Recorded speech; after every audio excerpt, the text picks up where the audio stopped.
एका हिरव्यागार दरीत एक छोटंसं चपळ हरीण राहत होतं. त्याचं नाव होतं मृगया. मृगया खूप हुशार, धैर्यवान आणि मनाने खूपच प्रेमळ होती. दररोज सकाळी ती आपल्या मित्रांसोबत खेळायची. सर्वजण मिळून नदीवर उड्या मारायचे, फुलपाखरांचा पाठलाग करायचे आणि एकमेकांना नवनवे किस्से सांगायचे. एके दिवशी जंगलात जोरदार वारा सुटला. ढग दाटून आले आणि वातावरण धुसर झाले. तेवढ्यात मोरू पळत मृगयाकडे आला. मृगया, मृगया, नदीचं पाणी खूप वाढलं आहे. चिंटू दुसऱ्या काठावर अडकला आहे. हे ऐकून मृगया घाबरली, पण तिने धीर धरला. काळजी करू नकोस, मी चिंटूला वाचवते, ती म्हणाली. मृगया नदीकाठावर पोहोचली. चिंटू रडत होता. मृगया, मी परत कसं येऊ?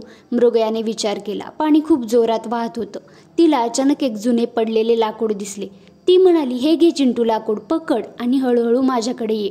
चिंटूने धीराने लाकूड पकडलं. मृगया त्याला हुरूप देत राहिली. शेवटी चिंटू सुरक्षित काठावर आला. सर्वांनी सुटकेचा श्वास घेतला. मोरू म्हणाला, मृगया, तू तर आमची खऱ्या अर्थाने धैर्यवान नायिका आहेस. मृगया हसली. धैर्य कोणातही असतं, फक्त आपल्याला योग्य वेळी विचार करायला पाहिजे, ती म्हणाली. त्या दिवसापासून जंगलातील सर्व प्राणी मृगयाचा अधिक आदर करू लागले. मृगयाला कळलं की धैर्य म्हणजे फक्त शक्ती नाही, तर हुशारीने वागणेही तेवढंच महत्त्वाचं असतं.